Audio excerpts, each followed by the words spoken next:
most of the people focus on the fact that you're a girl in the man's world in some sense, stuff like that. But to me, like maybe what must be like the crazier thing in a way is like your Ibanez type of shredder type of player going into a more like Gibson associated blues rock type of, you know, usually like an Alice Cooper guitar player is this, you know. Most definitely. Yeah. so yeah, how was it like to adapt to this situation for you? Well, if you have to adapt, you know. When I first joined the band, I had a conversation with Bob Ezrin, and Bob Ezrin asked me flat out. He said, "What's wrong with a Gibson and a JCM 800?" Yeah. You know, why I was playing Black Star amps at the time. He said, "You know, what's wrong with the Gibson and a Marshall?" And I said, "That's just not my sound." You know, and he said, "Well, it's Alice's sound." And I said, "Well, look, let me give it a try. Let me, you know, if it really doesn't work, we'll see what happens." But you know, my blood bleeds Ibanez guitars. You know, there's no way that I could, you know, not play an Ibanez. It's the Ibanez guitars are like an extension of my body almost. You know, a Gibson feels like work in my hands. And not to say that there's something wrong with playing it. Each guitar is right for each player. But for me, an Ibanez guitar just flows. You know, the notes just flow through my hands when I play my guitars. So luckily, you know, right between me and Ryan Roxy and Tommy Henriksen, the three guitar players in our band now, the sound is just very cohesive. You know, each one fills, you know, we have a lower tone, a mid-tone, and a high tone, so it's just a really thick, full sound. So it all really works well. And I didn't really have to do much adjusting at all. Okay. And in a way, because most people forget about that, but Alice Cooper, like, during the second half of the 80s and the beginning of the 90s, there were some shredders. Oh, Kane Roberts, Red Beach, Al Pitrelli. I mean, you know, it doesn't get much shreddier than that. Yeah, sure. And I guess, your love with Ibanez, stuff like that. Yeah, you were growing up to people like Steve Vai. Absolutely. Like just Satriani, Paul Petrucci, Gilbert, stuff like that. Yeah, absolutely. And so, you probably behave like to the really flat, like wizard type of neck. Exactly, a Super Wizard. All of my Ibanez necks are planed down to match the 1991 Super Wizard. Okay. So it's that very flat, like almost paper flat, you know. It has a little bit of roundness, but hardly any. Yeah. Not much. So it's funny because now, you know, the necks are so fast on those guitars. When I pick up something with a more traditional neck, it feels like maybe like a boat paddle. Like something you use, or a baseball bat or something. I'm like, it's not even the instrument I know how to play. Yeah, especially if you take like an old school Gibson, like the old ones, like with the the guys have some beautiful, you know, Ryan's got some beautiful Gibsons out on this tour. Tommy does as well, Duesenberg, and I think he's got a BC Rich out here maybe. And, you know, I play their guitars and I enjoy it. You know, I have some Gibsons at home. I have a Washburn. I have a SG Special. You know, I have some good guitars at home that are not Ibanez, but to be honest with you, I never play them. You know, I don't feel the need to. The cliche thing would be like to your favorite moment, maybe like Feed My Frankenstein or Poison, you know, stuff like that. Maybe stuff from Brutal Planet or stuff like that, you know. But is it actually what you enjoy the most on that show, you know? Or? Well, you know, Feed My Frankenstein is great, and a big part of it for me is, you know, as you said, I grew up with, you know, Steve Vai and Satriani, and most people don't know that I grew up with them. I grew up listening to Steve Vai and Satriani. Most people don't know that that's who did the guitar solos on Feed My Frankenstein. So when I get to play a Steve Vai solo on tour with Alice Cooper, it's kind of a cool moment for me to give a little tribute to my hero. But we also do The World Needs Guts, which is a Kane Roberts song. That's a lot of fun for me. We do Woman of Mass Distraction, and you know, Alice and I have a whole bit where he chases me around the stage and the whole thing. So it's, you know, the stuff that is not just your typical boring concert experience is what's fun for me. It's something that makes it to the next level. Okay.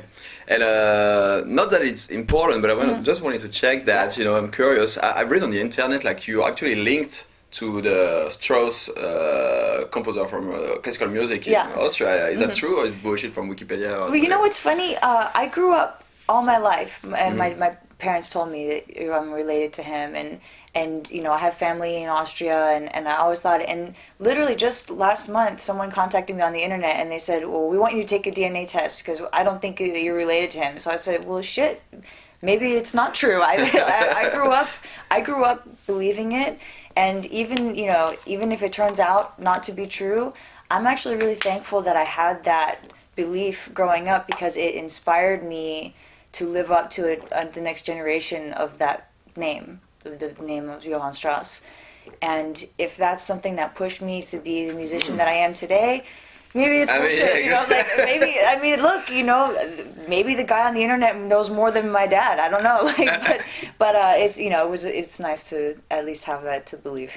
Get like just Iron Maiden, like free guitar, so it's a change to play all the parts, stuff like that. So, but how do you work that sometimes, because you have to be like, who takes what, and It's actually so easy, like Ryan and Tommy and I, like we have such different styles that it just falls into place who's gonna play what really easily. A lot of the time, Tommy is a great solo player, but a lot of the time he'll cover the chords, and Ryan and I will do the high harmony, low harmony, and different things. Lately, Tommy's been doing a lot more solos, which is really cool because we do 3 solos in a row. It's not just me, Ryan, me, or Ryan, me, Ryan. It'll be Ryan, me, Tommy. So it's a kind of like spread across the stage pretty equally. And when we're learning new songs, I kind of just take the back seat and let them direct, let them steer the ship and just say, okay, tell me what part, if you guys, they've been in the band still much longer than me. So a lot of the music is stuff that they've played before with Orianthi or before she was in the band. So I say, you guys just tell me. I'm just happy to be a passenger on the ship. I don't want to drive the boat. Tell me where my solo is. And it's very easy. We're all great friends. Which is, there's no competition in this band because the band is all about Alice. So it's very cool. It would be quite a mess to have like 3 guitar players to be like, I want to be that guy. And, and it's cool. When I was playing in the tribute band, the Iron Maidens, it was the same thing. There's no competition between the band members because I play Dave Murray and Courtney plays Adrian Smith. That's it. There's I want more solos. She gets more solos. I can do this. It's like, if anything, the Adrian solos are like maybe look like more fun to play, but that's it. You don't have that competition of like who's going to step in the spotlight because the spotlight in our band is about Alice. So all we're doing is just making him look as good as possible. Everybody about the Iron Maidens, everybody prefer Adrian Smith solo stuff. I've always been about Dave Murray actually, especially his neck tone stuff like that. Oh, it's amazing. His neck tone, playing Dave Murray and the Iron Maidens gave me a whole new appreciation for Dave Murray because I like Adrian because it's more my personal style, the legato and stuff like that. But when I started playing the Dave stuff and realized how his note choices are so interesting, it's not your typical blues stuff. It on first glance you go, oh, he's the blues guy, Adrian's the shred guy. Yeah. And then when you really dive into it and you start learning the licks, you go, oh, not really actually. It's some more interesting note choices than you think. And on GVM, which type of settings do you like? Which channel do you like? I keep my settings pretty high gain. More high gain than you would expect playing in a classic rock band. But at the end of the day, I'm still a modern guitar player, and the great thing is, I love this, telling this story, but when I first joined the Alice Cooper band, I was told very clearly, Alice does not need a shredder. He needs a rock guitar player. You need to be a rock guitar player if you want to be in this band. And now, if you see Alice do an interview, every time he goes, I needed a shredder and I got Nita. So it's cool that they let me keep yourself, my high gain, keep my Ibanez, keep my whammy bar, and just be myself. And it fits really well with what we do. You get your own Ibanez now, Jiva, which really looks good and with personal stuff. So how did the whole thing happen basically? Because obviously you got a long story with Ibanez, but I've been with Ibanez since 2008. And when they signed me in 2008, I was the only female on the guitar roster. They had a few bass players, but I was the only female on the electric guitar roster.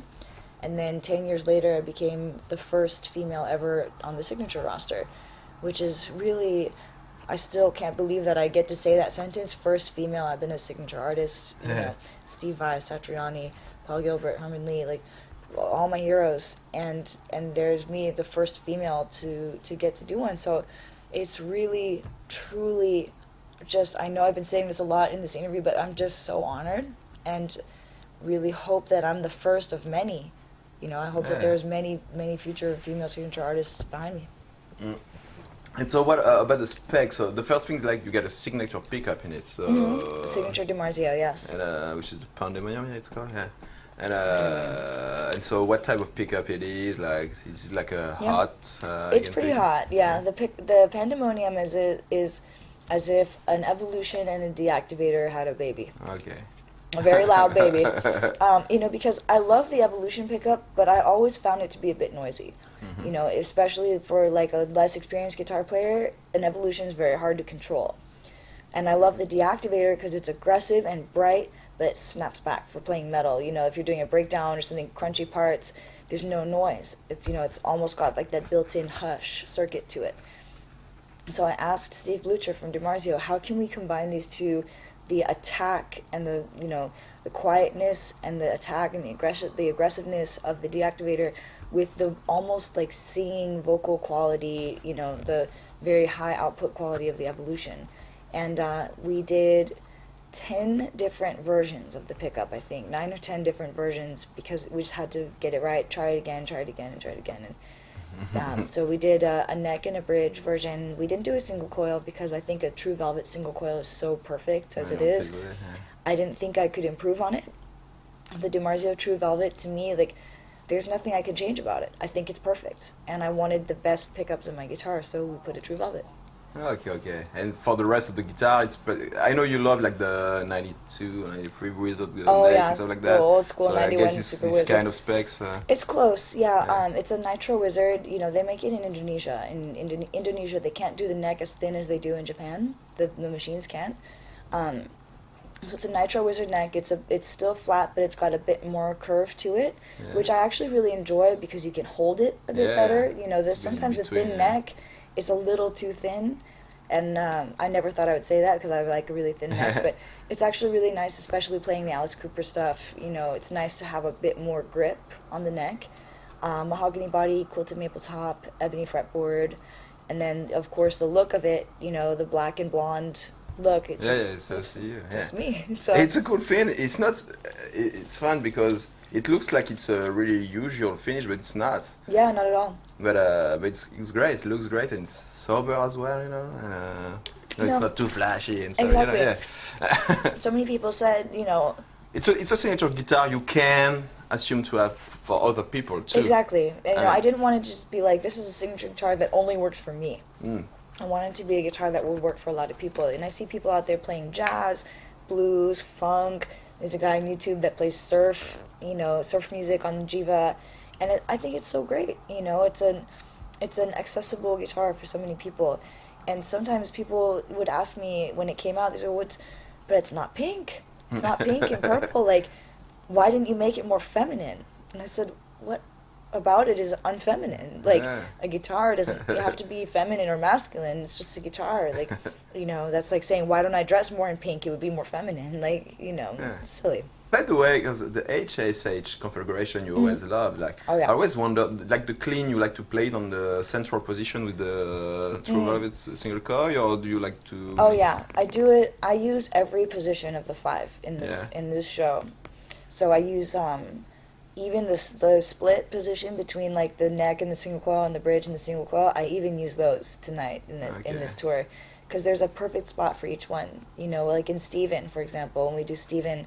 And I play the piano line on the guitar, and I use a sort of a 12-string sound. It sounds so perfect on that split position between the neck and the single coil. It's just like, it couldn't be more perfect sounding. So there's a place for them. You have to find the right spot to use it, I think.